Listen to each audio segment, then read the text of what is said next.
game, so much of this game to me is going to come down to the angles Keen can find in these mid-game team fights, because if he's just simply rooted and locked down and can't actually close the gap onto this Corki that's very mobile or this extremely long-range Jace, the Gwen doesn't necessarily get a lot done. Yeah. And I think for Gen.G, this is going to be all about how well you play the defense. And they have been good at that in the past. That has been their bread and butter, especially if you remember, you know, the old Gen.G memes where they were the most boring team ever and just only played defensively, did nothing for as long as possible, and then won the game. That is likely what they want to do in this one, because the mid-game that G2 are representing is kind of terrifying. With the 2-item spikes, even the 1-item spike to come out of the Yone is massive. Hansama with a Trinity Force is going to be very, very scary. And Gen.G are just going to have to take what they can get, play the side lanes, manage to get cross-map stuff happening, and just weather the storm until there's a couple of items on Chovy, until there's a few stacks on this Smolder.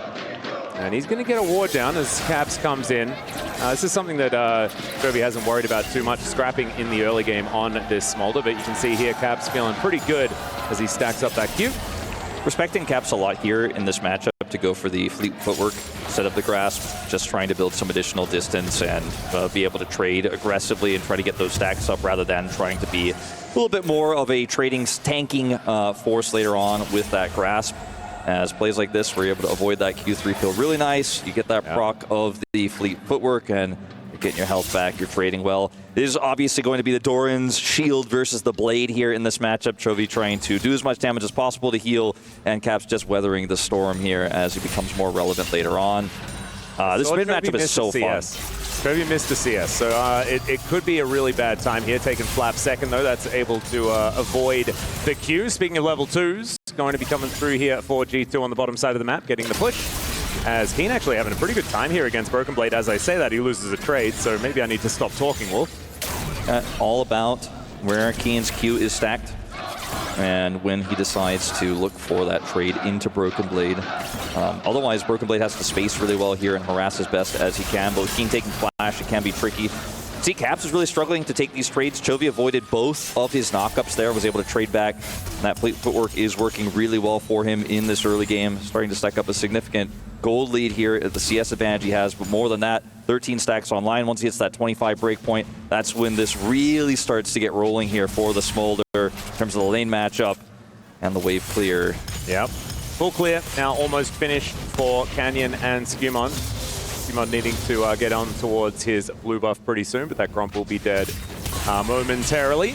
So we've got a bit of an engage here as Duro just trying to keep his 80 carry safe, but down to 100 is Ruler. One more auto attack would do it, but it doesn't actually come through. He'll still have to go home. Good news for G2, but unable to get that first blood is a bit heartbreaking. It is heartbreaking, but they get both summoners there. Knowing Ruler takes the cleanse in this draft because he's a relatively vulnerable target on this Jhin means that he doesn't have barrier. And I think it was really good judgment there from Hansama. If he just gets that one extra auto, it's 100% a kill confirmed, but either way, still double summoner confirmed. We are going to see the lane swap to come through here, and Ruler is only able to pick up his brown bags and a refillable off of the back, so definitely not an ideal situation, not exactly what he was looking for here in this early game. So a big win for G2, a massive CS lead, the tier plus longsword buy for Hansama. When you're playing Ezreal, when you're playing Corki, that 2-item spike, when you can get that extra longsword off your first back, you feel amazing. Yeah, you really do. And there's also the fact that Gen.G loses an entire wave. They weren't actually able to get Keen down towards that bottom lane in time. And so an entire wave is going to be sacrificed to that turret. That does mean a little bit of an advantage as far as the money is concerned going over to G2 in this early game. They probably want that lead to be extended, but not just yet, right? Like, this isn't the timing. Mid-game is going to be where G2 are really, really formidable. So right now, just need to fill their wallets as much as possible and get to that point as comfortably as they can. Speaking of which, a little bit of a battle here in the mid lane as Chovy and Caps fighting it out. And every time Chovy lands that Q, I feel the dopamine, Wolf, as LeBron moving on in here, looking for an angle onto Ruler. The captive audience is going to be there. I mean, he got 6 stacks off of that exchange. You know, like with the minions there as well. He went from 25 to 31 right off of it. Can flap Q, a chew. And, I mean, he is just stacking so quickly. Hook coming on through there, but now it is just not Duro sure about that one, Duro. He will flash. That'll get himself out of there, but Ruler just was not interested in fighting this at all. He's like, no, you just tank this up, and I am just going to make sure that I get down towards this bottom lane in time. There are times as the support where you need to do something like this to guarantee your AD carry gets the back. I don't think this was one of those times, unfortunately, for Duro. Yeah. He does end up losing his flash, as you mentioned. It will also delay his own back as a result. And now it's just Ruler laning into Broken Blade on the bottom side. Keen having a tough time there on the top side as well as Chovy. He's not having a tough time. He's like, yeah, you want to trade into me early? You've got your Vamp Scepter. I'll just keep hitting you. I'm stacking, baby. Yep, 43 stacks already. Just have to see when he does make it to those break points, right? 225 is what we're going to be looking out for later on in the game. Around 20 minutes being a decent clip for that one. Does not have level 6 here. They're going to have to TP for the defense. Duro going to come over here. This should be able to stop the dive, but it is going to be matched, in fact, by Broken Blade. They want to double down. Yeah, this is actually kind of crazy, though, because now Broken Blade has used that teleport to get towards the top side, and no one is going to be there to defend against Ruler, and he knows it. You can see continuing to shove up. Yeah, they just decide to go back for the swap. I thought perhaps Broken Blade was going to force the dive before they swap, knowing that Ruler has that extra push, but it's just going to be a delayed response here in the bottom side. Ruler may be able to put significant damage into that first plate, decides to back here. Actually, we'll get away with it free. Still some damage going into that plate, but he won't secure it. But a lot of CS lost here, really evening up what was a significant lead here for Ansama and Labrov. They still will have a lead, and he still will get most of these minions here, but definitely felt like a missed opportunity there in the top side as Ruler's sprinting back up here with his Swifties to the top lane as we just continue to swap lanes. Yeah, that's the strategy, you know, avoid the matchup as much as you possibly get out of there.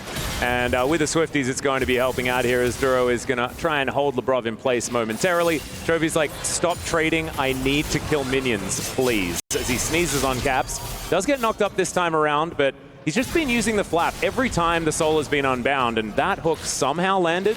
Could have sworn that the wall would get in the way there, but the hitbox of a Nautilus still being that thing, you know? Every single ability Chovy hits is meaningful. You know, like the fact that he hits that hook and there's a ward over the wall and Chovy could just queue over the wall and hit Labrov. He's like, all right, thanks, man. +1, by the way. You see those stacks +2 go up. Yeah. +3, +4. Oh, no. Yeah, +3. Watching the big, like the 100 come up as he kills all of those minions with a Q as well feels pretty nice. As the Chovy glazing will continue. Ladies and gentlemen, we'll try and focus elsewhere as much as we can. Yeah. But the dopamine of number goes up is just too much. Well, I mean, when you look at the gold lead being so significant, or so insignificant as hold up, we're going to have a bit of a fight here. Yeah. Canyon has ult through there as they're looking to turn it on to Duro. But there is the Impale to answer the ulti, and down goes the tree. Cap's now in trouble, does get saved by the Nature's Grasp from the grave, but GenG's answer was just too good, as in the meantime, Keen towards this bottom side, getting the scissors out against Broken Blade. And they will just, I was about to say trade ultimates, which I guess is technically correct, but not real, because it's Jace. But still, Keen going aggressive, looking for a bit of an angle. That's GenG looking for even more. And that's a grub set up here for Gwen in a side lane. Feels amazing for GenG, who already got that first dragon. And, you know, Chovy on the Smolder, it's again, we're not glazing Chovy so much as just talking about what the champion could do as he grabs some additional gold here. He is deceptively Smolder strong in the early fights if there's any sort of setup with his ultimate and the AoE he can provide with his Q, with his W, these types of skirmishes. Kenyon's level 60, he's like, we win these, by the way. More stacks, more fighting. Combo as well was like absolutely that's what I'm talking about. I mean, it's like Zeri, deceptively strong in early skirmishes as Keen looking to fight this one out. Yeah, Duro not quite as strong as Keen without the needlework. Going to be backing away. Broken Blade looking a little worse for wear, but has his Rel alongside him. So Broken Blade get this wave shoved in. Has flash, so I just don't think Keen has any angle here to look for a flash Q to try to win this one out. Just going to have to play respectively instead. Yeah, hasn't stacked that one up just yet.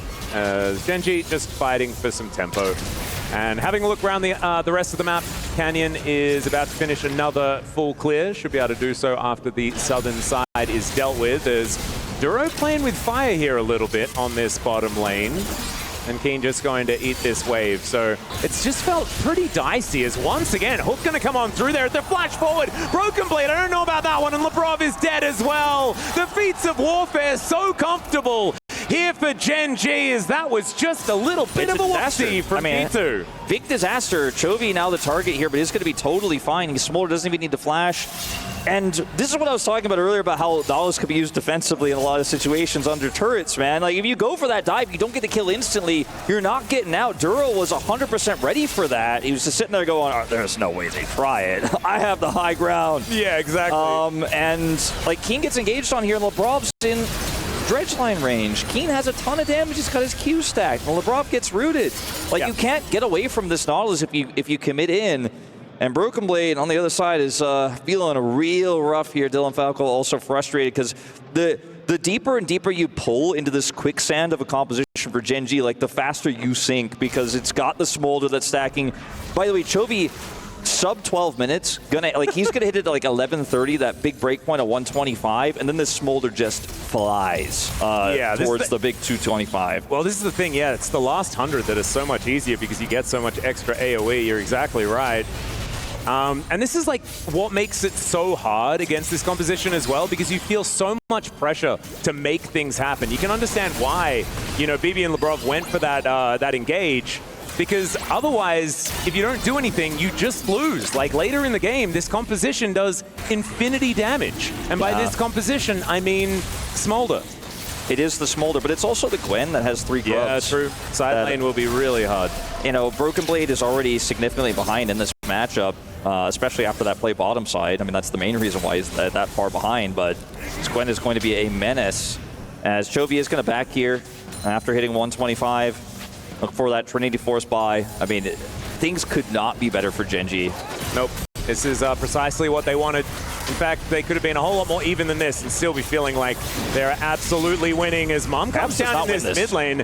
And his soul is going to put him back here, whether he likes it or not. Down to 100, has to ult away. The auto attack was not in the air though. Down to 100 health, but will survive. And Chovy still wants more, sneezes over that wall, and he's going to just, I guess, settle for some plates. I mean, Caps doesn't have TP. Like, he just absolutely gets smashed by Chovy there. Did not respect the smolder damage. Chovy TP's back with Triforce, crushes him there, pushes him out of the lane, grabs plate gold and some additional stacks. Like, he actually looks like he's going to get 2 plates here, because remember, he also has 3 grubs. I didn't know that the Smolder Yone matchup was just unplayable. It's just really tough, especially when Chovy's playing it this well. Like, Caps went for those early trades, and Chovy avoided everything with the flaps, and it's just, like I said, it feels like quicksand. Like, the more you struggle, the more you try to force. If you don't actually make that headway, you feel so desperate to do it, you just fall further and further behind. And 2,000 gold is not an insurmountable lead for a lot of compositions, but for the setup here, it's not like the game is unplayable for G2,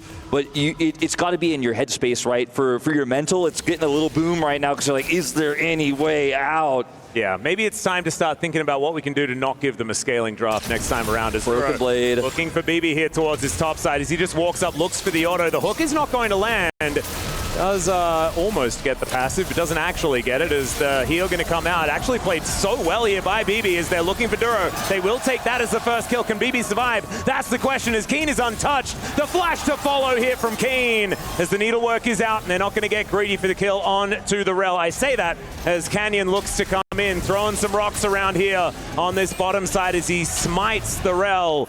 Continues throwing things, but isn't going to continue further forward. Keen, 3 grub Gwen, going to grab another plate. Skumond is here, but just a little bit too far away for Nature's Grasp. They push Lebrov away, stop his backs. And man, it's just getting tougher and tougher. Because I actually watch how Broken Blade plays this. He sees that Duro's looking for the greedy route into Dredge Line Connect, and so he decides to actually get the knockback first. It's actually really smart here. Is able to then avoid the Dredge Line, go for the trade back here. Unfortunately, despite an amazing timing here on the re-engage for Lebrov, just takes so much damage because another Dredge Line goes through. He's held in place for Keen to come over here with a big lead to take him out. I feel like Broken Blade played the earlier part of that fight, though, super well. Yeah. Still ends up being a trade. It's against the flow of play here for G2, though. They need every positive that they can get right now. As Canyon's moving over, this is not going to be one of those positives, I do not think, unless he gets the movement speed, and there it is. Nicely played. Phase Rush is one heck of an ability, isn't it? Yes, it is. doubling up on control boards in this brush. Oh, yeah. Ruler is not going to get caught, as this is just going to be a turret to go down here. Feats of strength were already Gen.G's, but they get the first turret as well. Oh, dear. Okay, never mind. There was no one there to follow up on Hansama. Bit of a check-in on Chovy, who's at about 170 stacks right now, 15 minutes.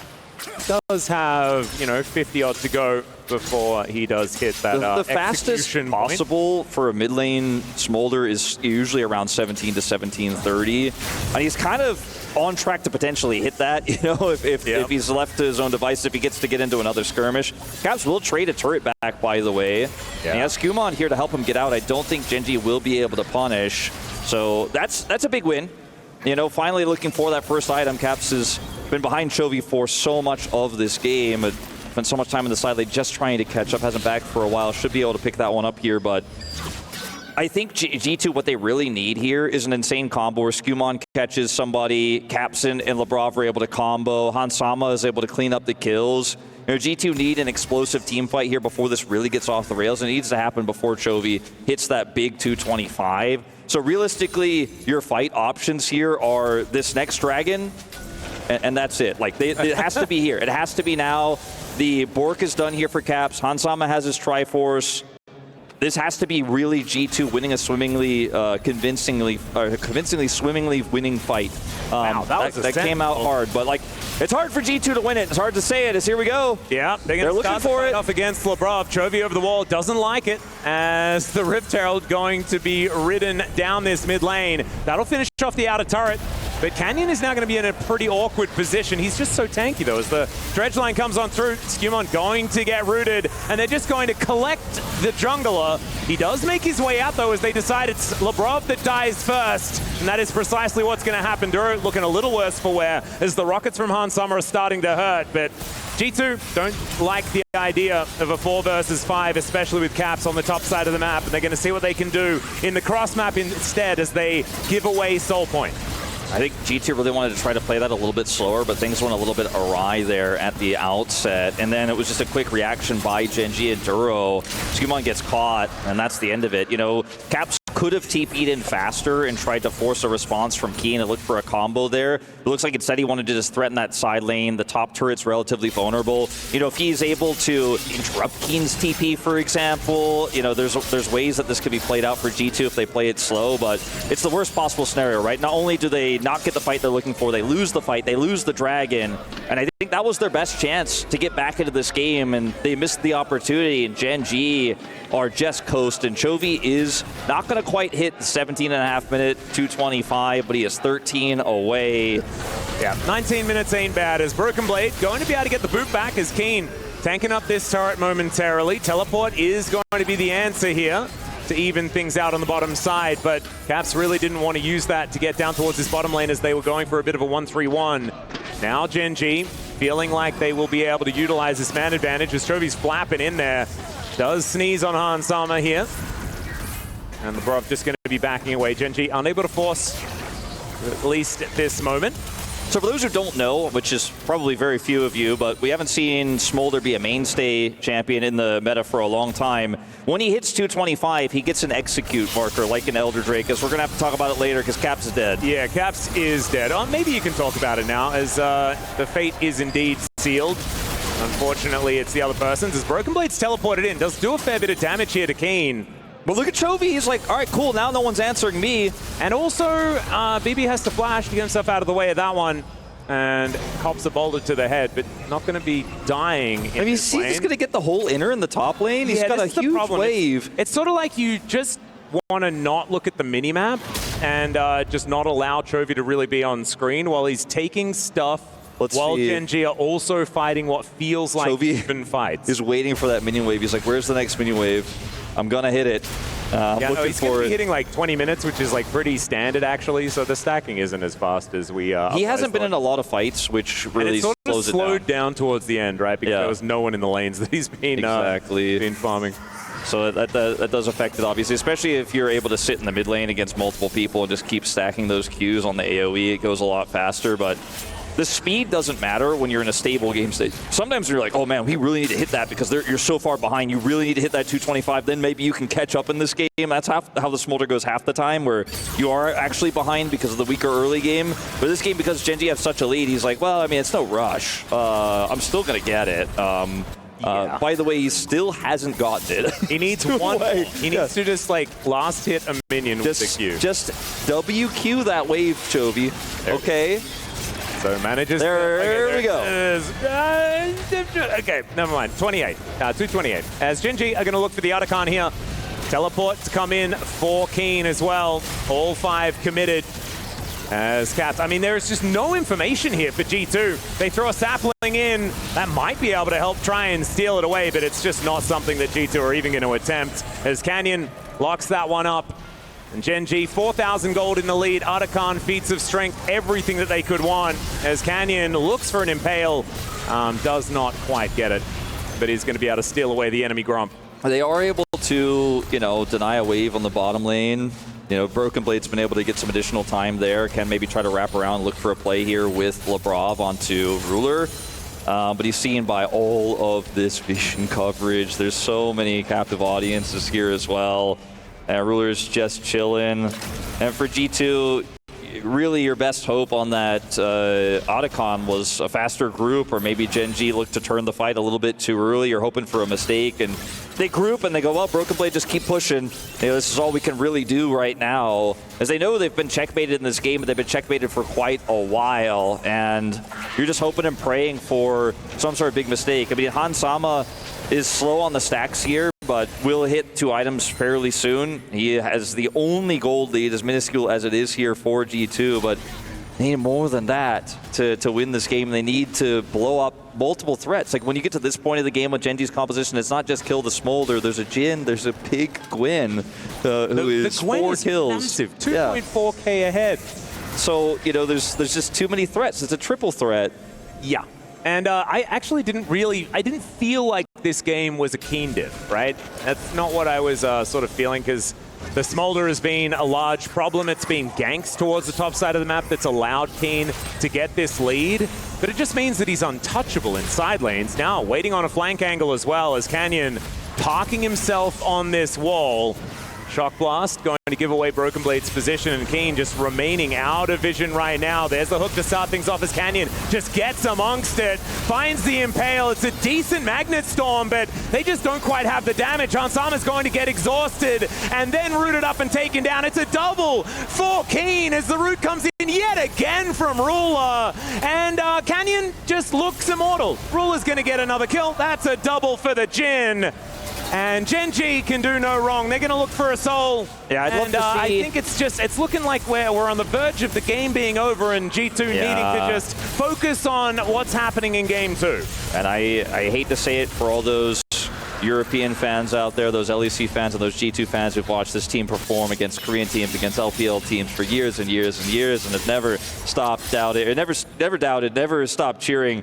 But I think this game was over about 6 minutes ago, and in truth, like, I want to see the team fight damage in that one, because guess what? Caps and Chovy didn't show up. That was a team fight win without Chovy scaling, without his stacks coming through. Yes, he was there at the very last second and got like 1 rotation of spells off after the fight was already over, but Caps didn't end up getting there at all. And it was just the Gwen and the Jhin getting it done with Canyon, setting them up there with Duro. It was just straight up a 4v4 fight without your massive, massive late game win con. And imagine what happens, what the fights look like if Chovy is there. And it's the really scary thing to visualize in your brain when you think about what's going to happen on this upcoming Baron in a minute's time here. Yep, that's going to be the target, as everything else has been taken here by Gen.G. Chovy just sneezing on some minions here on the top side. We'll be able to shove that wave forward. G2 haven't lost, an inhibitor turret yet or anything like that. The base is still intact, but maybe not for too much longer as Duro going down exceptionally low. Magnet Storm comes in. Hansama will turn up to this fight as the Nature's Grasp comes on over. Mom not doing necessarily too much. It's actually reserved just for Broken Blade, as Duro is able to hook a Merc Wolf. Not necessarily the target they were looking for, as Hansama down to 0 health. Broken Blade going to get tagged by that first bullet, and Chovy just going to finish that one off as Caps ults over the wall and then dies. It's a quadra kill, and Wolf, that's what happens when the Smolder's in the fight. Yeah, he does 4,000 damage in this one, less than the Jin, actually, as he really just did cleanup on that. So actually Ruler doing most of the work at the early part of the fight with Keen. And that's it. A 25-minent game here in the first one. Who needs late game scaling? Is it a pentakill for Chovy here at EWC? I mean, it could be. There it is! The penta! I didn't even know that they were still in combat for that long. It's been a little while, but it's not long enough for that to wear off, as Skumon can do nothing but watch. But 5 kills for Chovy, 25-minute game. Who needs late game when you can hit that scaling in the early? And that is an extra 70 grand. Wolf, like that's, it's not small money that they'll be fighting for. That's right. We do the big money at EWC, and we have a massive prize pool, and every single step up you go, the more you are going to get. Skumon and Broken Blade here playing aggressively at this level 1. Keen gets the ward onto the blue buff there of G2, so Vision traded across the map here. Duro and Ruler at the ready there in the bottom lane. We'll actually have the faster track.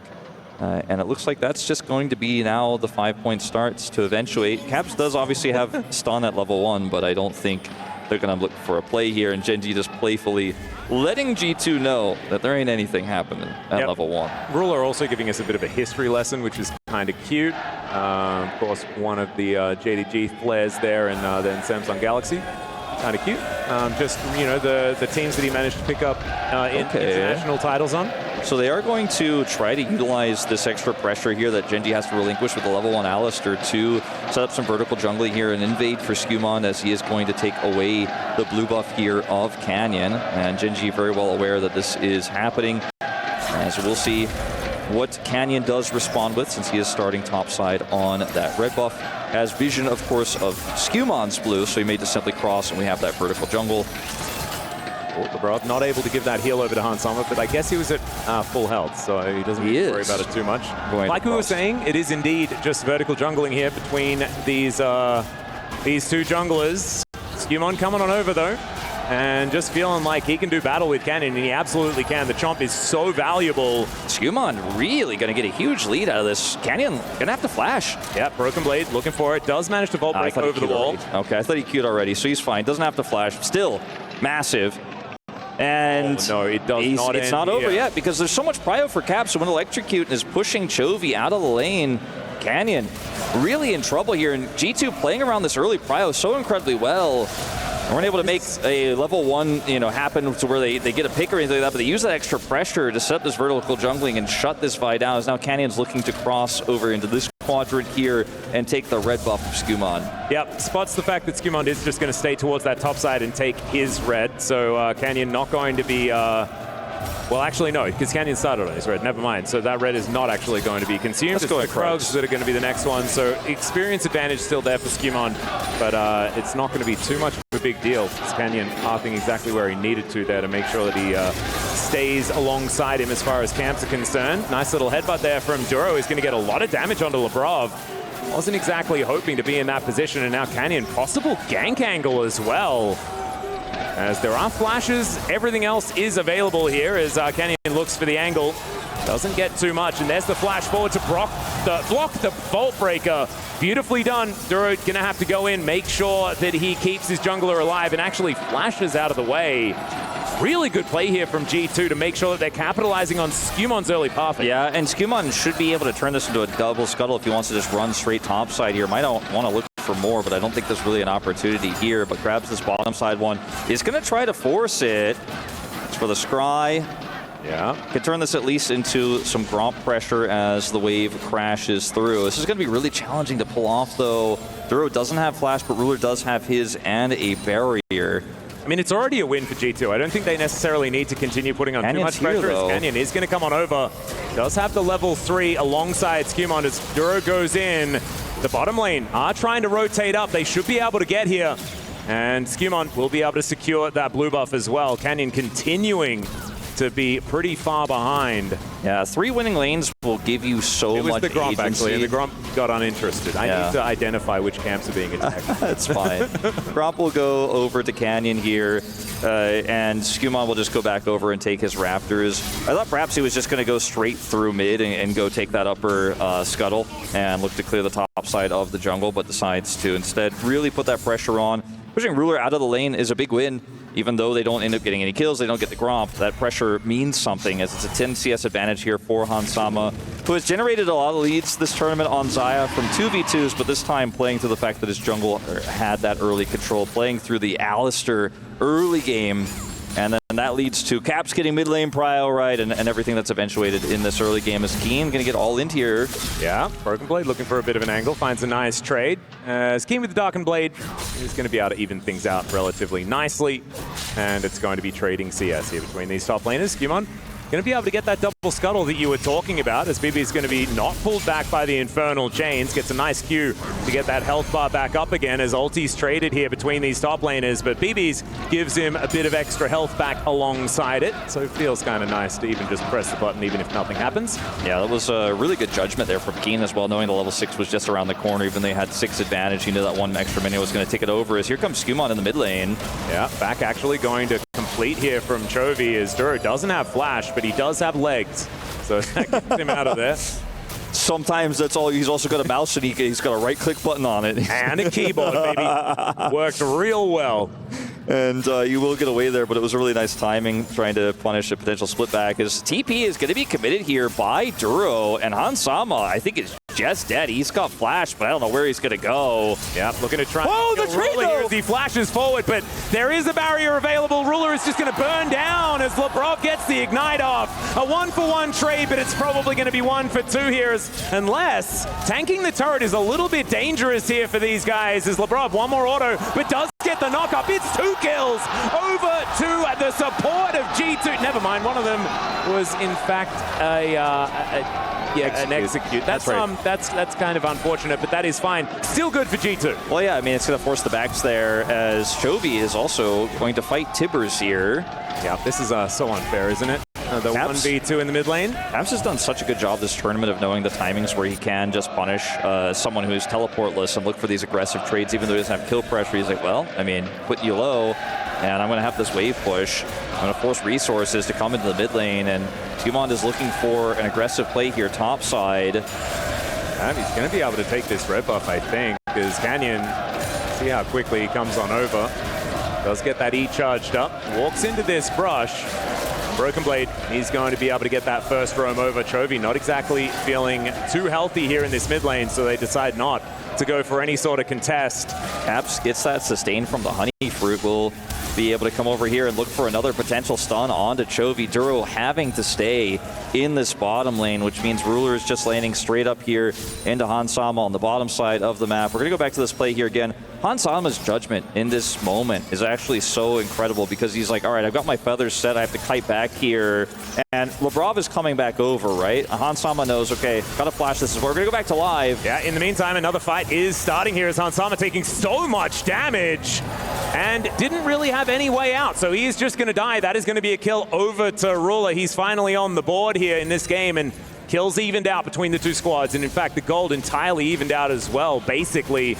That won't be 400 in it. It won't just be a win for GenG that doesn't have any return, as Skumon will be able to start up those grubs. Has that topside prio there with Broken Blade, so they will be able to get, looks like, all 3 of those. So not the end of the world there. We're not entirely sure exactly how that eventuated, as we just saw Hansama getting engaged on there, obviously flashless from that previous play as we came out of the replay. But that's a big win for Ruler. Now pulls ahead in that bottom side matchup in terms of gold. 3 grubs. Do go over, as I mentioned. Oh dear, cease and desist here in this mid lane as they pull the Annie out, and that is Feats of Warfare over to Gen.G, and Chovy picking up his first. Well, this gets back to taking plates. Oh dear, Canyon, this is a little greedy, isn't it? As Hansama and Labrov move in, there's the quickness flash. They don't want to give him any way out, and you can understand exactly why. As the Vi goes down, Canyon punished immediately. Just had no vision there, and obviously it just used his ultimate. Chovy just used his, so if anyone shows up, I don't know what he expected was going to happen, but I guess he found out. A lot of greed there from Canyon, and that's a massive swing back. Like the pendulum of the bottom lane, Cold just keeps swinging as they trade kills in these moments, and you know, this is one of those moments for G2 where you're like, oh god, that was horrible, but at least they kind of tripped over their shoelaces right afterwards and we're right back in it. So for Gen.G, very proactive play, but perhaps a bit too proactive in the aftermath. Yep, a little bit of a blip coming on through there as Lebrov looks for a bit of an angle that didn't have the quickness, so Chovy not going to be too worried about it. And Caps here on the bottom side, just dealing with Ruler. Second Drake is spawning here. Ruler is going to back away with the prio that Hansama rather has picked up in the mid lane. May see a big skirmish here over this that G2 can control to even up the Dragons. Yep. You know, Broken Blade doesn't have TP. Keen also had to trade that, so it would be a 4v4 at most. Duro just playing with his Hex Flash, just enjoying himself. Try to feather call back me. Yeah. Jump those. Just, I hold this wave, and he does definitely do that. Ruler cleaning up those minions pretty satisfyingly as the Dragon is going to spawn. See who's going to be able to take it, and then we'll be able to see what kind of soul we're going to be looking at as well, as the Boomerang Blade doing a lot of damage here against Hansama. He's just wanting to hold this wave as best he can. A little bit, you know, of a, okay, hold up top side. Yeah. Bit of a ruthless predator here is Broken Blade, but Keen weathering the storm quite nicely. See whether he's trying to trade back as Gen.G, looking for a skirmish potentially here in the river. Ruler at full health, but Hansama looking to go aggressive as On the Hunt comes on in there. That spell shield just glorious, but it does mean that the root comes down from the Blade Caller. Hansama looking a little worse for wear, but Skimon getting that pillar down, making sure that he knows exactly where Gen.G is. Try and fight back. Teleport in from Caps top lane, wanting to punish Keen here, who does have his flash available, uses it to get out of the way, but Tibbers comes down, and there should be the burst damage available as never mind, Keen just umbrally dashes away. They should be able to get a fair bit of work done on this turret, but the Dragon should go over to Gen.G. That's Dragon, and I just don't think that's worth it here. You're going to pick up some additional gold, but it's split here between two players, and I think a lot of this was about the fact that Hansama and Lebrov's Gambit there in the mid lane does not pay off, is trying to engage now onto Duro. We'll see how well this goes. Yes, Skimon taking a lot from just the Boomerang Blade there, as well as Ruler is doing anything that he wants. Does get the Subjugate off, and that is going to give him a bit of his health back, but already, even on one item, this Sivir is getting scary. So when they looked for that play on the Ruler and he spell shielded the knockup, you know, Hansama was already losing out in the mid lane, was significantly low, as this isn't done yet up here. Oh man, Caps. There's no ult for Canyon. Caps does not have flash though. He gets chained. Well, everything kind of misses except for that Q2, and he's still, I think, going to be dead. Voltbreaker to finish him off, but Skimon is going to kill Canyon. So a 1-for-1 is exactly what they were looking for on the side of G2. A little bit of a, I guess, overextension there from Gen.G. Could have just let him get away. This game is getting a little bit weird in terms of the constant hard forcing. We're not really playing the map. We're just playing see champion, kill champion a little bit. But I think we have to give credit to Skimon and having a good read on what the points of attack here are for Gen.G, because if he doesn't see that, if he's not towards the top side of the map there and Caps just dies for free, it's a disaster. I think it's still a big win here for Gen.G because Keen's going to get a Demolish proc here and pick up a ton of plate gold. Caps is pushed off the map, doesn't have TP, so at the end of the day, still a massive win. But, you know, you've got to give credit where it's due. Could have been worse for Gen.G, or for G2, excuse me, and maybe he sticks around a little bit too long here. Doesn't look like it. No. Keen is not the one that's doing the overextending. That has been other members of Gen.G, so he's just going to back away and play this one respectfully. Like, every time G2 lose somewhere on the map, they're finding some angle, right? Like, Broken Blade picks up a little bit of plate gold. They got that split plate gold on the top side. You know, 4 out of those 5 plates do go over. That gold does stack up. Like, G2 have a gold lead in this game for sure. My issue is the fact that the farm here for Caps is very low. He doesn't have that much farm. You know, he's significantly behind Chovy here. This scaling Azir is going to do more damage in team fights. So the lead that G2 has right now is small, and that's problematic because they want it to be big. As, oh boy, this Empress isn't it. Divide delivers Broken Blade to the turret. He's down to 300, has to flash. And not exactly too happy about how this one's going, as another mid laner is going to get doped this time towards the top side of the map. The exhaust goes down onto Caps as Tibbers was trying to help out, but that is a successful dive. the world ending here as Chovy down to 200 here on the bottom side as Hansama is underneath the turret, manages to take down the Azir, and now Canyon will be falling as well. They overload the bot lane, and they get exactly what they want. G2, Canyon. Great play to answer as Canyon taking a while to die, but I just don't think Ruler's going to do anything. He buys enough time here for Gen.G to end up getting that topside turret. You have to imagine on this next wave, which will be first turret, which will give them feats of strength. So ultimately, again, a trade up for Gen.G is Keen's just going to sit up here and go, well, Canyon trades his life for a kill, but I also get this turret. We also get caps again. And it's these trades that look even, but I feel like Gen.G is getting slightly the better of them in each and every time. It's not like a 1 step forward, 2 steps backward. It's like 1 step forward, 1.2 steps backward, but... It's like they're doing the June sand dance. Yeah. Like make sure the sandworms aren't coming over. Exactly. It's a bit confusing understanding where the legs are supposed to go. But ultimately, you know, Gen.G, it's not a lead to where this game is over by any means. Hansama is still massive in this one. But the map reads here have been pretty good for Gen.G, and now with those additional stats from the feats of strength, we're looking for a potential Herald fight here. Gen.G have Keen on the top side rotating over. Chovy also has TP and his ult coming back up. Seen this one before as Broken Blade taking a lot of damage here on the return to his turret. And they give it up. Just getting angry. And looking for another turret instead, saying Herald would get me that, but we'll just take it here instead and look for potential crocodiles. Lebrov's coming over for the defense. Yeah, going to be a trade of some Qs, or at least a Q for a W as the exhaust goes down onto Canyon. They're going to try and burst him out, but he does create a lot of distance, and Duro comes in for the save. So Gen.G, good defensive play this time around, and even a teleport going to be invested here as Keen really wants to hit someone. Yeah, Caps because he pressed a pretty important button. Caps is like, all right, cool, he's out of here. I'm going to try to push as fast as I can on the top side and get a turret, and I think we should be okay down here on this bottom side. Good rotation here from G2. Yeah, Duro actually canceling that one. Not sure about that, as the pillar is going to make things a bit uncomfortable, but Rule is making his way over. Can Duro buy enough time? Is the Unbreakable Will finally going to get pressed? And Ruler does just say, get out of here. But still, like you were saying, that is the turret going down on the top side of the map. It is in trade for the bottom outer as well, so keeping things even on the side of Gen.G. But speaking of even, it's down to a 300 gold advantage for Gen.G. I feel like on one hand, this game has been incredibly action-packed. We're already 12 kills in at 16, nearly 17 minutes in. But on the other hand, it's also been a thinking man's League of Legends game. It's really been a macro game of trades constantly, both teams making the best decision possible. Again, I feel like Gen.G has gotten slightly the better of G2 every time. But G2 are not going to roll if they're not making any big mistakes. They're not actually overextending on one side of the map to where Gen.G win on both sides. Like, they've always been able to get something back no matter what. And speaking of, now with the regroup there for Gen.G, they're looking to actually take their first dragon of the game here. It will be a Cloud Drake.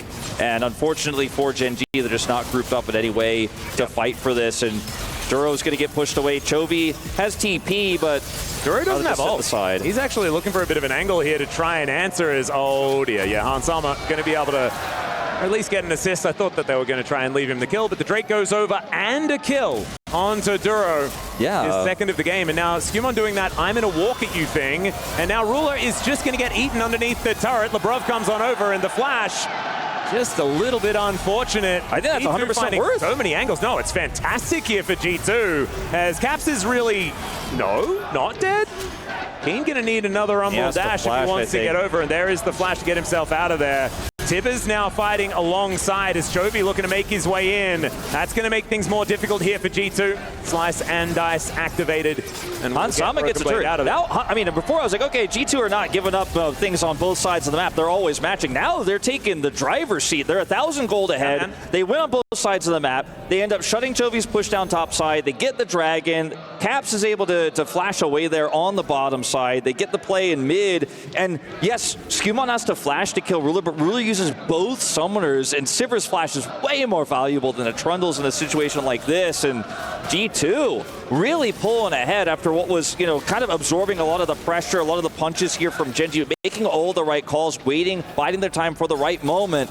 And that right moment did occur as, once again, Duro in no man's land. Yeah, he is going to be able to get a stun. There is the pushback on Lebrov, but he's just dead.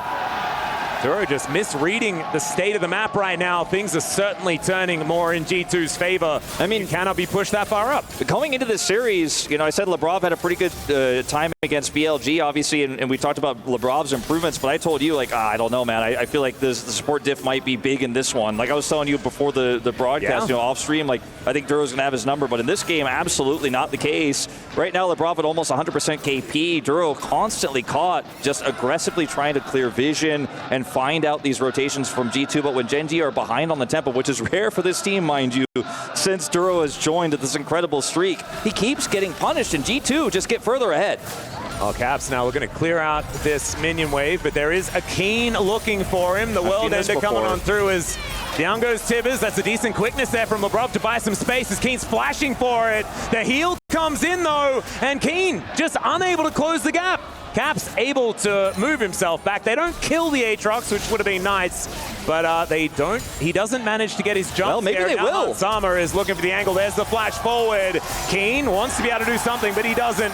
And Hansama is going to get yet another one. The outplays here from G2 are fantastic. And now, like, second game. Now G2 just keep winning on both sides of the map here. They're going to have to get a teleport from the Alistair, look for a pick, and I don't think it's enough. Yep, cease and desist coming on through there, and somehow Canyon actually lives. He flashes out of the way as Chovy gets the Sand Soldiers together, and this game is not over yet. Not if the Emperor of Shurima has anything to say about it. This inner turret eventually going to be falling as the trample will come on through, and Canyon gets the Vault Breaker and breaks the Annie with it. Okay, well, it was a lot harder than I thought it was. It was successful, but it was still very hard. I thought it was going to be impossible. It was hard, but Gen.G still make it work. Duro ends up getting the TP in there. They end up getting the inner there in mid. Bottom side inner goes over and trade for only the top side inner for G2. And Gen.G strike back and will take a gold lead. Watching this again, I thought for sure this is a step too far, but with the combo of the Alistair here into the ult from Chovy, the flash to secure the kill. It's just the cherry on top there. It ends up being a win for G2, or sorry, for Gen.G. They follow there and get that kill onto Caps as well before his flash comes back up. And now it's 1,500, the gold lead for Gen.G. It's just the pendulum keeps swinging back and forth as now Gen.G are looking for an Otacon start here. The arm guard has been bought here for Chovy. Such a great timing here. His ult is coming back online as well, but not quite ready yet. Yep, Broken Blade does spot out that this Otacon has been started. The pillar goes up, and let's see what G2 can get done here. It looks like they're not going to be able to get in. The Otacon is just down, and Gen.G will be able to secure it for themselves. Nothing lost on the side of G2 because they give this one up, and now they're just going to look for this outer turret towards this bottom side, try and get a cross map happening. Yeah, Hansama should be able to get this turret here uncontested, so that's going to be some extra gold in his pocket. He has a very large lead over Ruler in the AD carry matchup right now. Is looking for that IE purchase on his next back. He's got to be close to it. That's going to be a huge win for him as Caps actually has his flashback here. Could collapse onto Chovy. Yeah, Chovy is worth a whole lot of money here as Canyon obviously shadowing as there is the quickness. Gets the charm onto Chovy, and the flash forward from Caps says, yes, we are killing this Azir, and they absolutely are. The redemption does come down. Caps doesn't get the heal, but he doesn't need it because he's out of there. Ruler throws the boomerang, but Caps sidesteps that one as well. A nimble little girl is this Annie. And now, oh my goodness, how did he live? Ruler going to get taken out. Hansama with the double, and G2 a perfect answer to Gen.G. And like you say, this is just a pendulum between these squads this game. And Gen.G come for the play here, but they're just too slow. They're not set up as fast. They trickle through.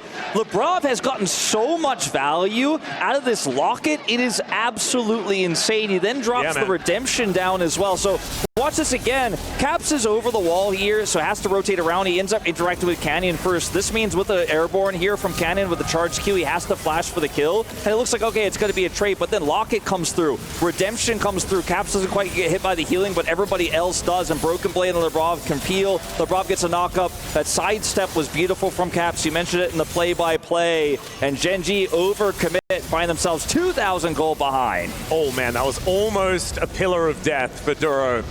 He is able to walk far enough up in order to get out to safety as G2 keeping up this pressure as they take down this blue Sentinel. Chovy, you could see, adjusting his seating position. I mean, right now, making sure that he really locks in for this last half of the game. So much of this game, Hansama has cleaned up these overextensions from Gen.G. He's gotten the last hits of the kills, right? Like, he's gotten so much money from actually securing the kills, but we haven't seen him rip through Gen.G in a straight-up front-to-back 5v5 that much this game. It's been so much skirmishing. It's been so much scrappy fighting where we haven't seen 10 players walk to a Dragon or a Baron and say, let's go. This is the fight for the objective, right? We haven't seen that gentleman's agreement type of fight yet this game, but because this Xayah is so massive and is so safe in this draft, Hansama, I feel like, has yet to play his biggest role in this game. He's just kind of been getting bigger for what is the big fight that G2 want to take to bring this to a third game, and that may happen in about 30 seconds time here as the Baron spawns. Gen.G, faster group though, and they're going in. Canyon just pulls the trigger. They look to take down Caps. He does manage to fall. The exhaust is so good onto Hansama, but now it's worn off. Can they actually take him down as Duro is going to be his target? The feather recoil is massive, and they couldn't do it. Hansama's a blender, and they just walked into it. Canyon, a very, very short vault breaker, and I think he is going to be going down here. The stride breaker, Skewmon didn't need to flash, but he did anyway because he felt like it, and the Baron spawns just in the nick of time. Ruler wasn't there. 0 damage in the team fight. The 6,500 from Hansama. The charm from Lebrov. Amazing there on the peel. They just cannot get on top of this Xayah. I mentioned Hansama had a role to play, but Gen.G played right into his hands. 9 kills now on this Xayah. Watch the fight again. His Caps is the initial target. Look at where Hansama is, though. Miles away. Lebrov comes in, drops the redemption here, gets the charms and the knockups. Hansama ults here to avoid Duro, and they just cannot get close to him. Skewmon peels, Broken Blade comes in. It's a blender, as you said, and Hansama's damage just stacks up. Sure, you got the Annie, but you didn't get the real carry. You didn't get the big threats, and getting away from this Renekton Trundle is just not going to happen. And Ruler has to watch from the other side of the map as G2 look like they are going to bring this to 3. It is looking like it. I just don't know what Gen.G were really thinking. Maybe they thought that there was an angle and that there weren't all the members of G2 there around the blue buff that was taken. Teamfight damage absolutely gigantic, as we were talking about before, and Hansama didn't even need to flash in that last fight. And his ult's almost back up. So good luck catching this guy again. Or, I mean, you didn't catch him last time. Good luck trying again, I should really say. Yeah, Duro making use of the exhaust that he'd picked up with his unsealed spellbook, but it just didn't really do enough. And yes, he killed the Annie, but it doesn't even, it just makes Tibbers angry, you know? That's what it feels like. As once again, Ruler on the other side of the fight here as Gen.G look to try and defend their inner turret. The Baron starting to stack up. A lot of extra money. Currently 1,600, but we'll see how much more it's going to be. This is not the greatest sieging composition here for G2. Like, they need picks to really break open the base, as Ruler is playing Sivir and can clear these waves so incredibly quickly. The Xayah is low range, right? And they're still playing Annie. You're not pushing a Victor into the mid lane or anything like that.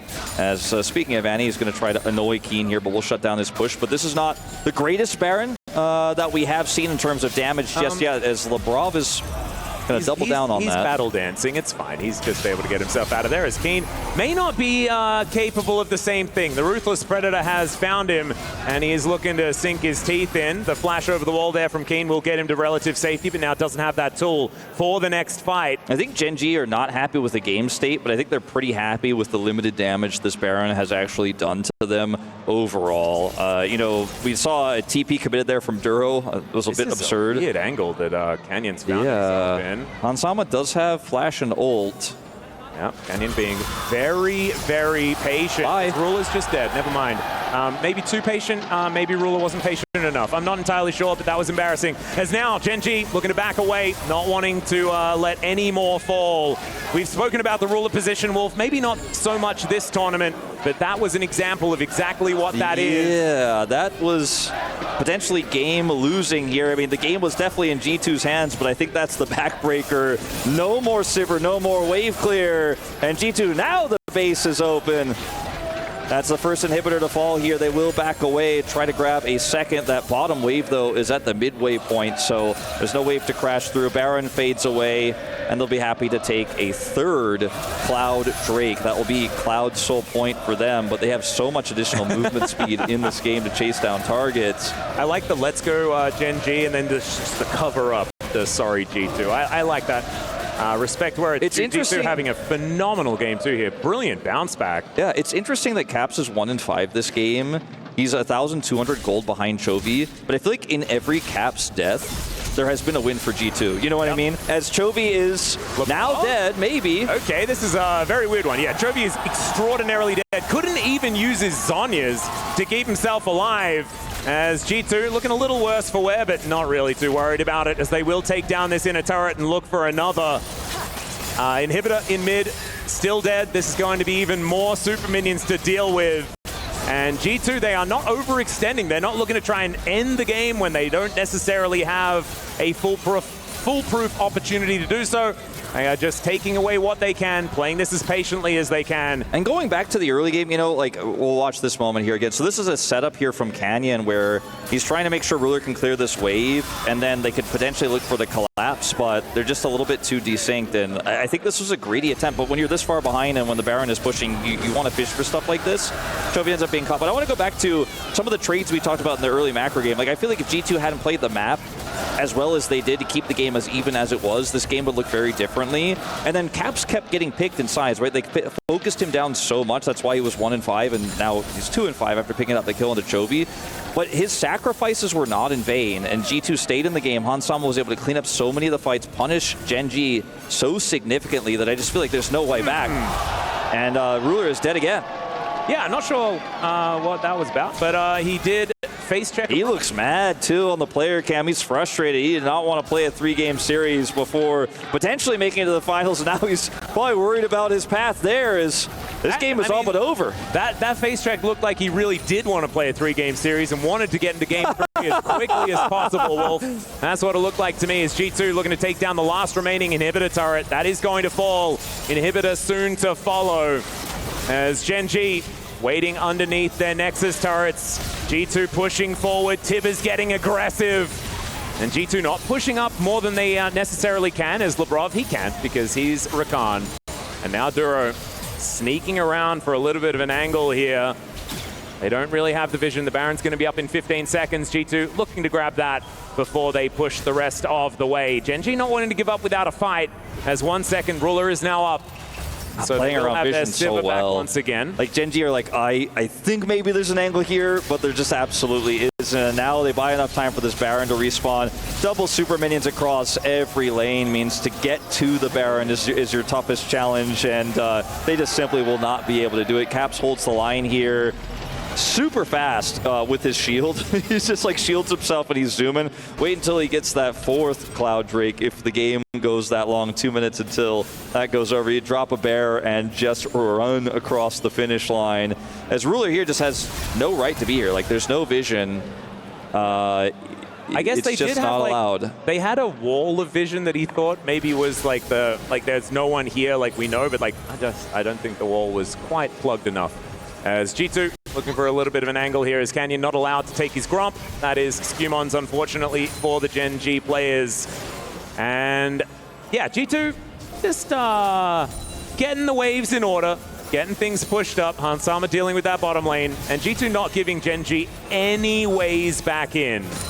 Yeah, I mean, the Silver Wave Clear can do a lot for you, but it's not going to be your get-out-of-jail-free card here, but it is helping Gen.G buy space for maybe one more attempt, one more flank fight, one more jump onto the carry, but Hansama's got flash and ult, so best of luck to our last LCK representative. I think Gen.G is probably thinking about game 3. One more fight, one more chance.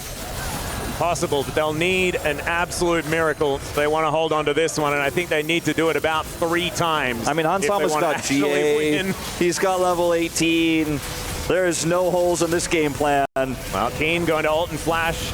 Was looking to try and start something, but yeah, G2 take the invitation. They're just going to eviscerate Gen.G. It's a double already for Hansama. Can it be back-to-back pentakills in this game? Is Canyon likely to be the 3rd for Hansama? Keen and Ruler standing near their fountain. Hans Sama, well and truly legendary. I don't know whether the Nexus is going to last. It's a Quadra, and there it is, the back-to-back Pentas, Game 1 and Game 2. First team to do that since, what, road to the LCK I think Cup? the LCK Cup Finals against Hanwha Life was the last. That was it. In Game 5, when we were at that time praising Hanwha Life for the Game 1s and the Game 5s, how things have changed. Indeed. It's a long year of League of Legends, and some narratives feel like they'll last forever, but they don't last half the year. And for Gen.G, they came into this tournament as massive favorites, MSI champions. The streak continued, an incredible resilient series against Hanwha Life Esports in the road to MSI. To fall here, I think, would shatter everyone's expectations, especially with what they've accomplished already even in this tournament. Sure, they'll drop the game to FlyQuest, but the drafts for Gen.G and the play, if I'm being totally frank with everyone, and sure, I'm an LCK representative, so I hold them to a higher standard. I think a lot of people hasn't lived up to the elite Gen.G macro, hasn't lived up to the oppression that Finn was talking about, that we had, one of our G2 managers talking about on the desk for the pre-show. And we're going to have to see some of that Gen.G magic here in this final game if we're going to bring it back, because I feel like there are so many tools and ways to get on top of this incredibly low-range composition here for Gen.G. Like, Ruler already had a tough time in the previous game. In this game, there's, so many threats. You're going to have to deal with the Wukong potentially get on top of you. Broken Blade can flank you. You have to deal with the Scatter the Weaks. And the follow-up is just so easy for an Ezreal. Yeah. And this lane, not going to be easy. Of course, lane swaps exist, and so that will help Gen.G here, but the early laning phase is going to be very rough against Ezreal Karma. They are known for being able to shove in the lanes. I think similar things can be said here for this mid lane as well. Broken Blade also going to have a fair bit of control on the top side, so I think eyes are going to be glued to the jungle to see whether Canyon can put out some of these fires. One of the reasons why Syndra was so meta for so long was because she, if you look back to like 2021, where she was almost permanently first picked, is because she wins a lot of matchups by default, especially with the range advantage she has, the consistent poke she can layer in. There were so many 80 matchups where you had to help string her into this pick just because she's so strong. She was a Corki counter pick for a long time with the old AP damage Corki, the burst package variant. And you can see here already into the Galio, like, Chovy just can't really do anything. It's somewhat reminiscent of when Chovy was playing to the best of his ability that Smolder into the Yone, right? It's just a tough matchup to play out, so you're going to have that perma-prio. The Ezreal Karma they drafted early into the Lucian is going to have that prio, and Sion's a brick wall. So G2 have a lot of early game control. Well, let's see what Canyon can get done here. Looking for an early gank onto Caps. They can get a flash, it's a big deal, and they do manage to get it. Can they get more as the Scatter of the Week is so good? Wind becomes lightning, no dive here for Canyon. They're going to be happy with a flash, a return gank. A very scary thing here now for G2. Very, very powerful. Keen going to sidestep and do a little bit of damage there. Now going to be able to take a cannon as well. Made me nervous just for a couple of moments, but is able to lock that one down. Obviously, the most important thing on the Rift is getting as many cannons as you can. You can see Skumond has taken a bit of a lead, obviously, because he didn't go for a gank in terms of the farm, and now could potentially look for a gank here onto Chovy, who is flashless. He has red buff as well. Chovy not being very respectful here. Okay, it does back away now. Skumond not quite able to path over fast enough. If he's just a little bit quicker, maybe there is an angle there, but we'll just try to look for a tri-brush wraparound. Sees there's no ward there, but there is one outside of the pit. Heal's already dropped. Both of them are going to be invested here into this attempted play, but I think Gen.G had a bit of an idea as to what was going to be happening, so not going to be allowing that one to eventuate in much at all, as Broken Blade continuing to take a lot of aggression here from Keen. This Ambessa play has been some of the most aggressive that we've seen so far this tournament. Yeah, and it's really hard to generate a lead like this on a Sion. Sion is just so tanky. It sits back, grasps, so hard to kill. Skumond heading over here as Broken Blade's trying to bait. Yeah, I feel like... But there's a ward. Yeah, I feel like Keen is not going to bite off more than he can chew, and with that ward there, certainly going to be able to make all of the right choices, knowing exactly where this Wukong is. So Keen will be able to get the shove, and the teleport is going to bring Broken Blade immediately back in. Does have that red rock and a cloth armor, so he's going to be absolutely fine. As Duro coming forward, shows them the door up close. And the flash to come on through here, not able to break those chains, is now Ruler in point-blank range. But Labrov gets into the fog of war, and Hans Sama is able to answer back. So Gen.G looking worse for her after that trade. Yeah, interestingly, a lethal tempo here for Hansama on this Ezreal. Not the most common rune choice here, but is going to be fantastic if you keep trading like that and continue those extended fights. That's going to force them back as Duro will lose his flash, but it's a trade. And so a fairly even one at that. G2 getting the better of them, but it won't amount to too much. Keen is going to head towards that bottom lane now, as that lane swap goes towards the top side. And finally, Ruler can breathe. All right. Caps and Chovy facing off here in the mid lane. And we'll see what's going to happen. No flashes available, but we can also see what's happening around EWC as well, as it is the championship weekend. And the MLBB Women's Invitational has just concluded their grand final winners. Team Vitality, and they clean sweep Gaming Gladiators 4-0. Congrats to Vitality. Yeah, that puts Vitality actually at 1,500 points as well in the club championship as well. But we've got a fight here towards the top side of the map as Arula is rooted, and Canyon, we're going to pay a visit as well. That is just going to buy some space for the Gen.G bottom lane, just trying to keep themselves in it. You can see about 11 CS behind, something like that here for Arula. And they are just sort of licking their wounds, trying to get what they can. Chovy. In this difficult matchup as Chovy, yeah, like you say, could be in a little bit of trouble here as he sidesteps the Scat of the Week, finds the taunt onto Skewmont eventually. Caps does avoid it, but more of these orbs just sidestepped gloriously by Chovy here. I mean, him PC, Wolf, I think. For some people, Chovying means just getting a lot of farm in CC. And sitting in the side lane, you know, that's kind of what the Hanwha Life Esports Chovying moniker was. But for me, it's Chovying meaning something like this, like generating a significant lane lead as Galio into Syndra, into First Strike Syndra, and having perma prio and forcing jungle resources in this matchup, sidestepping scatters like that, and just walking out like it doesn't matter, like he saw it coming 2 minutes in advance. That, to me, is what Chovying means. He really did just not get hit by most of the stuff. Yeah, he was like, yeah, I already saw this coming. Yeah, it's whatever. Uh-huh. Well, that's what it is. You just need to be a bit clairvoyant, I guess, is maybe the way. As G2 feeling like maybe there's going to be a gank on the way, but this wave is in a little bit of an unfortunate position. 3v3 as Canyon makes his way out. Labrov gets audaciously charged, but the Cyclone comes on in. That's a fantastic pressing guard, and First Blood goes over to Ruler. It will be answered immediately as Skewmont takes him down, and Canyon not going to be diving the turret just yet. So First Blood is going to come in as Keen. That was a bit of a surprise public execution, and Hansama lying on the floor in the blink of an eye. Keen sneaked all the way through the middle of the map. I was watching him rotate up. He pushed the bottom wave, came over with the prio that Chovy had, and walked all the way in. They continue to exchange there in the top side of the map to make it look like a juicy opportunity for Hansama to continue to chase. He gets caught by the end of the public execution, and now Canyon is going to be able to take all of these grubs. Ult comes through here for Broken Blade, doesn't have TP, can come over here and clear up this wave, but man, what a play there from Keen. Check it out one more time. Coming over here at the initial part of this fight, like the Wukong ultimate is so powerful, but it is completely denied. Ruler does eventually get collapsed on here. It's a trade of kills, and that's the TP that comes up here from Keen. Gets into this, they bait this over. Meanwhile, in live, Ruler in a little bit of trouble here as Hansama just needs a little bit more. There is the Galio to come down, and the last Mystic Shot misses! And so Ruler is left alive. Gen.G still need to invest a fair bit into this one, and G2 are taking a dragon in the meantime. Man, that was so close to an extra kill, evening things out there for G2. That was very, very close, but unfortunately not quite enough. Ruler will get lucky this time as he's avoiding that last shot.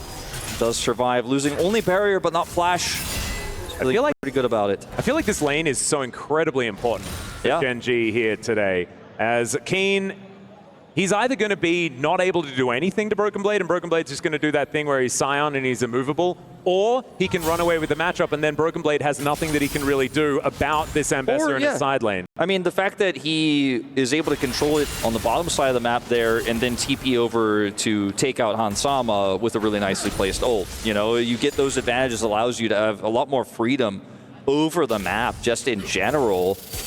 Chovy is going to eat this Mystic Shot, but sees Labrov and thinks about going back. Yeah, presses the Inspire button, gets a bit excited about the fact that Chovy used that Justice Punch a little bit too aggressively. And he sidesteps a Mystic shot to buy time for that Justice Punch cooldown to come back again. And Chovy's not going to be dying just yet, but control of the wave certainly here. The tempo certainly available here for G2 on the bottom side of the map. Bit of a rotation over here from Caps as well. As Chovy is super low, they want to try to turn this into something more. Teleport available here for Chovy as well. So Skewmon going to make his way in. Cap's going to steal the Bramble back. And there is that teleport that we were talking about. The smite from Canyon is going to take his red. And Chovy, with that teleport, he's going to make sure that there is no further aggression. That was a bit of a scary situation there on both sides. That play looked like it was going to be on the knife's edge. The force of will there from Caps pulls it out, but Canyon says, I don't care. That's the end of that fight. If there's an overextension there from Gen.G, though, or if a single member gets caught out by a scatter from Caps and gets blown up by his ultimate, could have been a huge angle for the side of G2, but instead it's still a very even game here. Hansama now the target as they look for a potential dive. Yeah, the flash forward from Duro, but he misses. And the teleport is going to make sure that Hansama stays alive. Duro shows them the door, and he will make it out. But bit of egg on the face of the newest player of Gen.G. I say newest, came in at the same time as Ruler, but Ruler still had many, many years on this org. So I'm going to say newest. I think that's still correct. Yeah, I think it makes somewhat sense. I mean, it's a big win for Gen.G though, because they got the TP out of Broken Blade. Now it's the ult top side. Are they going to get the punish here onto Keen? I don't think so. Yeah, the public execution comes down. Nimbus Strike is the last of the gap closed there for Skewmon as the train comes out of the station, and Keen walking back into this lane. In comes Broken Blade. I mean, that's a lot of damage, actually. I feel like what could have been worse here for the side of G2 kind of works out because Skewmon did that. Now, he doesn't have his ultimate here or this skirmish. Yeah, moving over. Wind becomes lightning, doesn't quite land, but there's the flash taunt as Caps is the target. Skewmon doesn't have any buttons left because he just used them to try and take down Keen in the top lane. And the heroic entrance is going to try and get the knockup, gets the flash out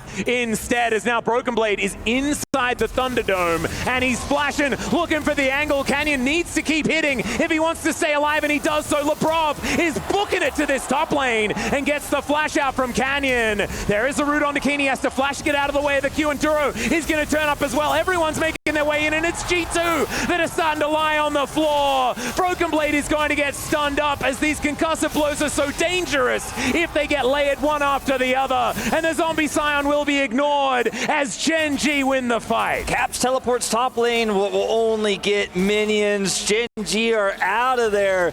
The ways that these fights can go if things go just a little bit differently is crazy. It's been an incredibly volatile game, but Gen.G keep getting the better of G2. Started off with some teleport shenanigans. The ultimate being down for Skewmon means it's pretty illegal for Caps to be out here, though, in this river. It's a good flash, though, but Chovy is able to match it and set up the taunt here. He's able to get his ultimate off, which puts Canyon low, and then G2 are like, well, we've got to force this, right? Chovy looks for the ult here, gets the knockup. Unfortunately for him, only on the clone, but Broken Blade flashes here, looks for the extra shield explosion damage, but Canyon barely gets out. Lebrov flashes for the Mantra Q. Canyon avoids it, looks for the route here onto Keen. Knockup just barely avoided by Keen on the flash. I mean, these margins are razor thin. Yeah. But it's just not enough, and Gen.G come over and clean up houses. Caps is unable to TP in until it's too late. And it's like, it feels like whoever counted flashes better in the previous engagements were the ones that were the benefactors of this, because it was so many flashes invested just to make sure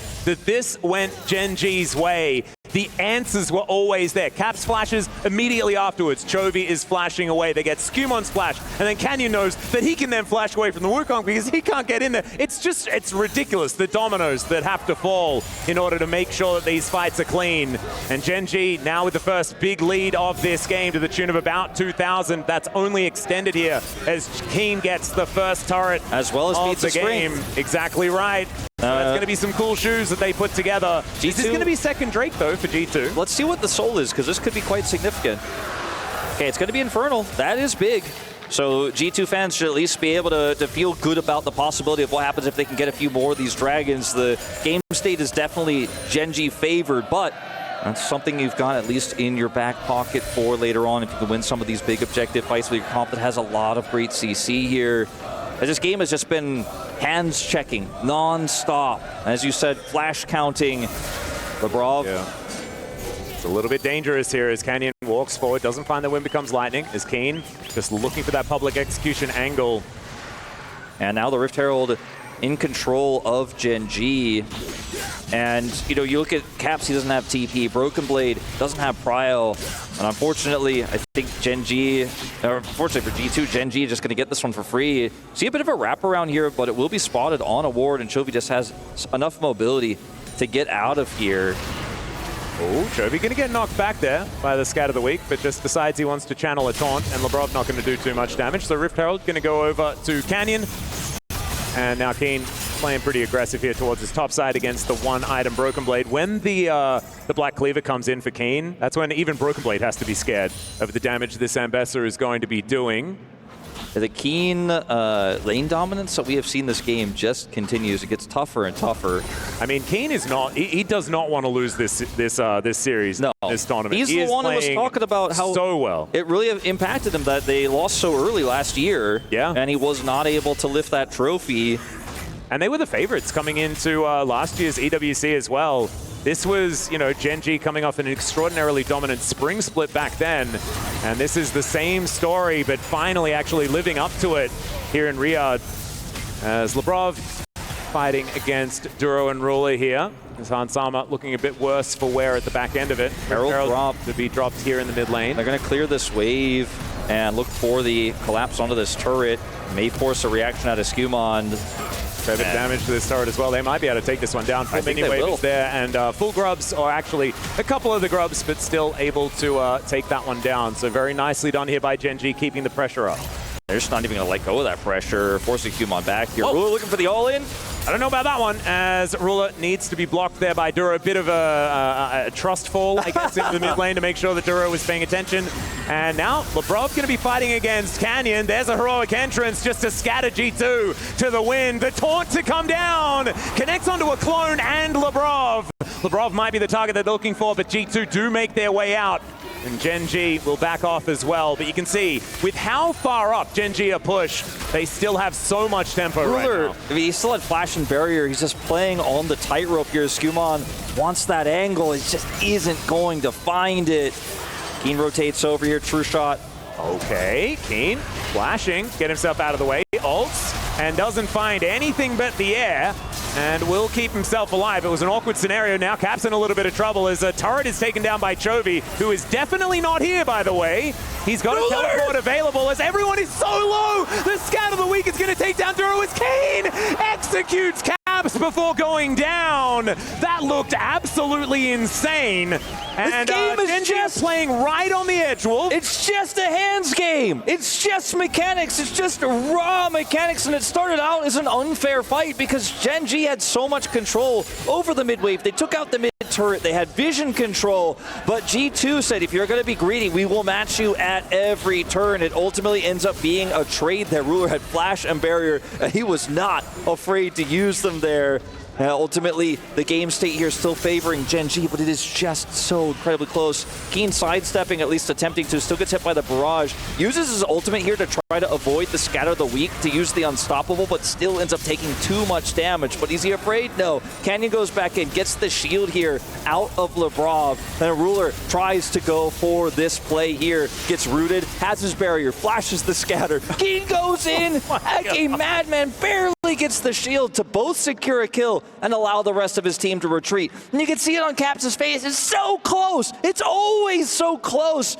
And it's just a slight trade up for Gen.G, and the Gen.G fans, until the last moment there, weren't sure if they liked it. Yeah, there was a lot of apprehension from everyone. You can see, though, Chovy did 0 damage. He was on the bottom side of the map, trading up for Gen.G. So the Gen.G fans probably not feeling too bad after the outcome there of that one. And I'm not going to praise Keen ever again, because he did some weird stuff in that strength wraparound there. If he hits the, stops the scatter with the unstoppable there, you know, or is able to... Duro was an absolute hero, though, eating the entire Unleash power, and that's going to make Caps' life really difficult. We haven't spoken about it just yet, but the fact that the Unbreakable can stop those orbs, the one-shot potential of this Syndra needs to be carefully mediated, you could say. But now, standing behind Broken Blade, public execution is private. From Keen, unfortunately. Certainly a whiff on that one, as G2, remember, this is Infernal Soul point for them. They have the choke point controlled, trying to clear this vision.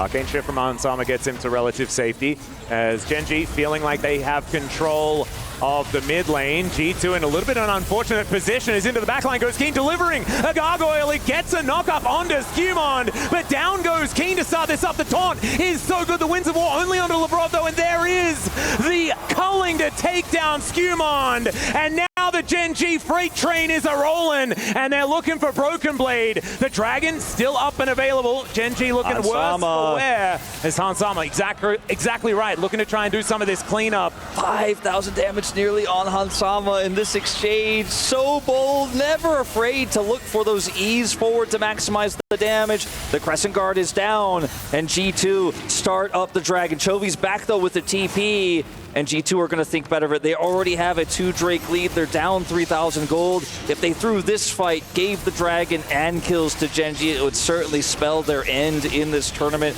despite it being so close, despite that pick onto Keen. Canyon being that second front line is just a bit too much.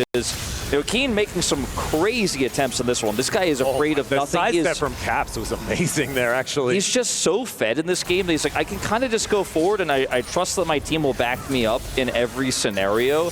And also knows in this fight as well, Hansama takes very little damage. A lot of the damage is front-loaded onto Labrov when we do see that collapse in.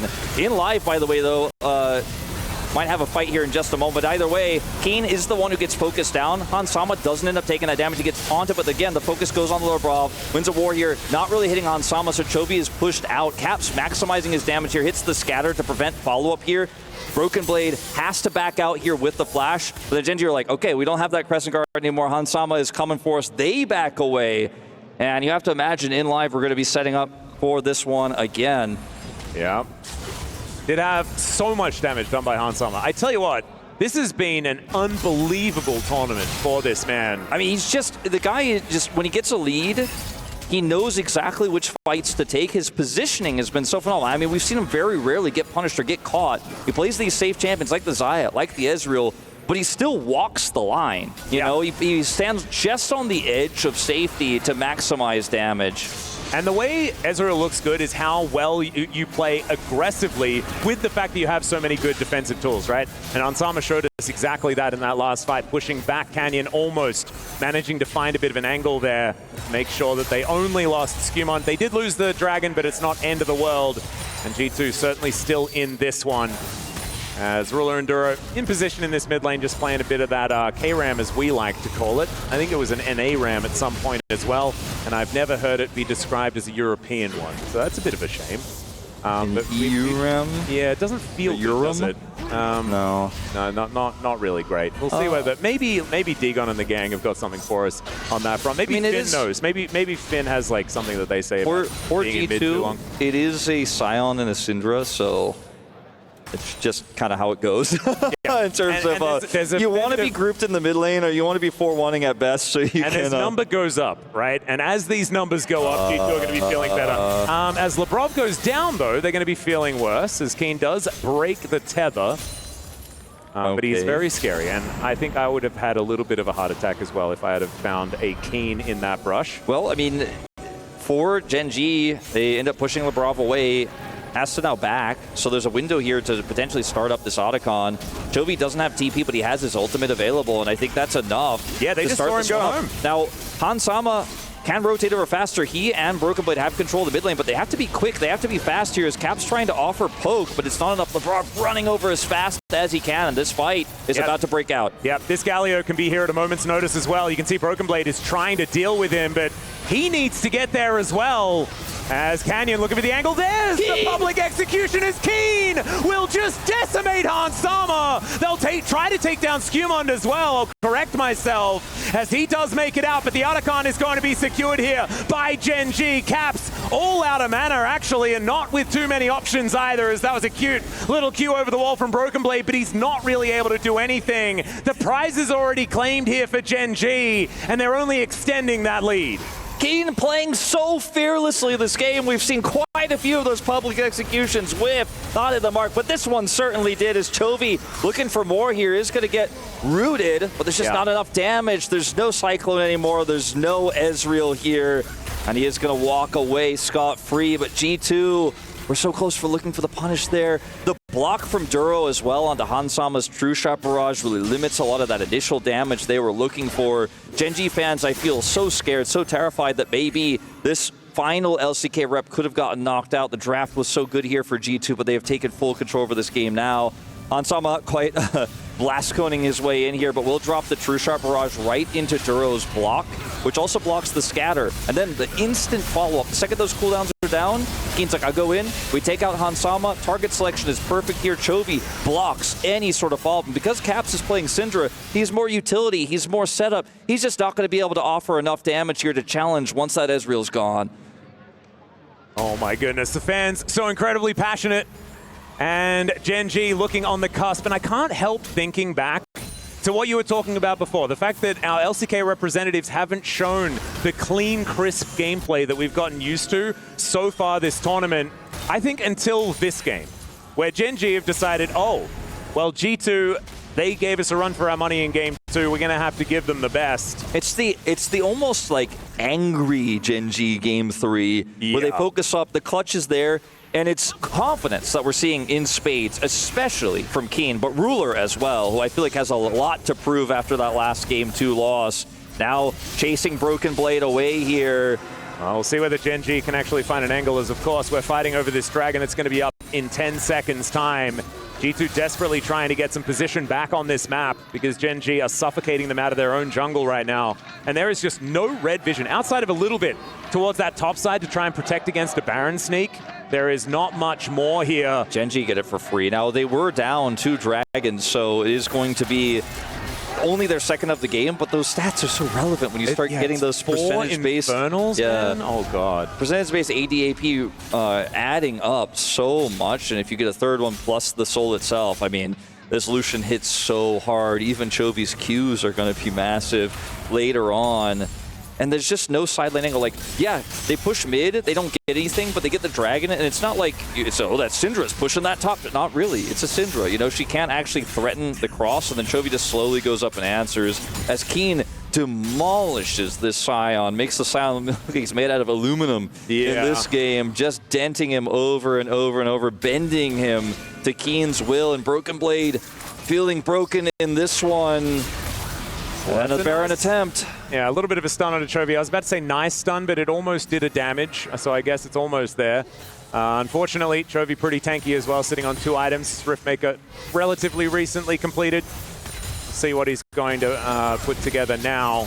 I mean, the Baron start and turn for Gen.G is so incredible, especially now that Chovy has level 16. He gets before this back. We'll pick up an additional item and head straight over. There's a little bit of vision that needs to be cleared here. That one controller actually cleared by G2 as they replace with Lebrov. There's one there in the pit.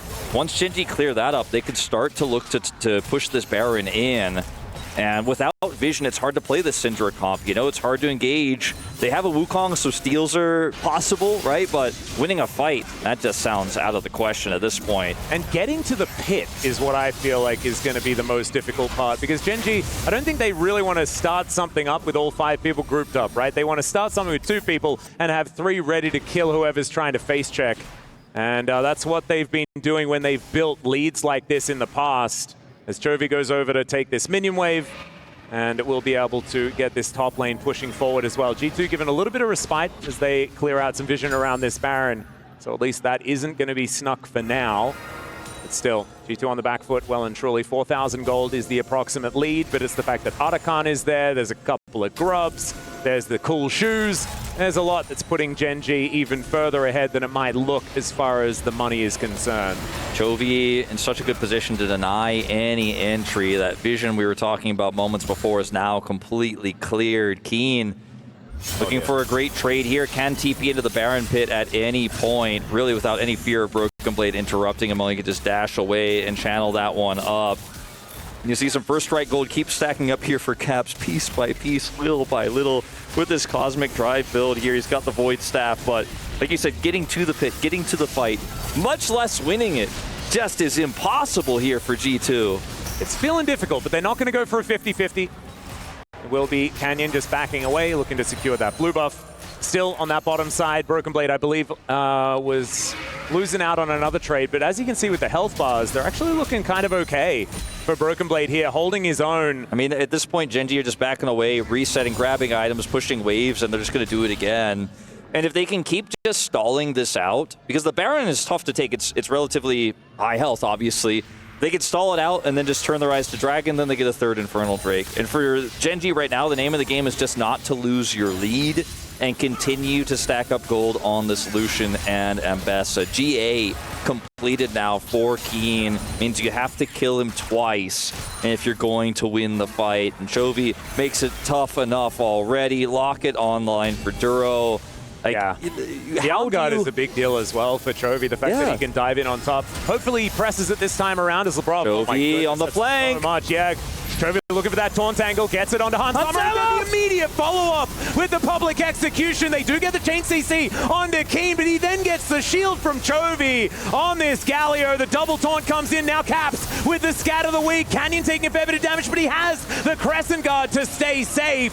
No one dead just yet, though. This could be good for G2, but now another taunt to come forward. Keen following up, and Hans Sommer is finally executed. Canyon finds the knock-up. There's the Q as well from Duro to make sure he goes down. The clone is executed as well, but G2 lose both of their damage dealers, and now Gen.G can take whatever they want. Hans Sommer's greed is finally punished there. We talked about how he walks the tightrope, how he walks the edge of these fights, maximizing damage. I think he thought he was for sure scot-free on this one to go back in there, and he's caught by a hiding, lurking Chovy taunt. Down Summoners, no way out. He was able to fight his way back with Flash E and Cleanse the last time, but the second time he's caught, he is not so lucky. As this situation here for G2 is so incredibly difficult to play, Hans Sommer is on a ward. He's not aware of it, right? Chovy wraps all the way around. He's already used his E, right? Taunts, cleanses it, gets caught here by Keen. Flashes back. His team peels for him, right? The Cyclone comes out, and he survives. That in itself is a huge feat here that GT are able to keep him alive. Cap's now trying to peel. True Sharp Barrage with the empowered W takes half of Ruler's health out, and then it looks playable here for Hans Sommer until Hide on Bush, part 2. Chovy comes in, flash taunts. The Ezreal has no mobility, no summoners, and wins the fight. Really big double taunt plays. You know, Chovy goes around the wraparound, gets sums on the second time of asking, takes out the carry for G2, wins the fight, and gets them Baron. There's a very happy Arnold there as well, as Gen.G managed to win that one out, but that was so extraordinarily close. The whole start of that fight is, in the meantime, Keen is going to have to be ulted here by Chovy to stay alive. The unleashed power there from Caps doing a lot of work. And the scat of the week going to get sidestepped once again. Ruler side laning here on this Lucian. So Gen.G not actually looking to start off any fights, just looking to buy space for this Lucian to take down the turret. This is looking dangerous though, as he is moving further and further into the enemy base. There's scat of the week. Ruler taking so much damage. Duro is going to be set up as Skumon gets the flash out of this Lucian, and then he just culls him where he stands. Gen.G just feeling too far ahead this time, and Ruler baits them to overextend. Hans Sommer is going to fall down, and I think that last play was the backbreaker, and Gen.G just walk all over them here. Ruler has his flash, nearly has IE as his fourth item. He just does so much damage. If you don't kill him instantly, he will just kill each and every member of G2 and kill their chances of another final appearance. They were so close, but Gen.G say no cigar. They will take game 3. They will be LCK's finalist representatives. They will make it to the finals they never got to see in 2024. Yeah, last time they were dispatched extraordinarily early on. This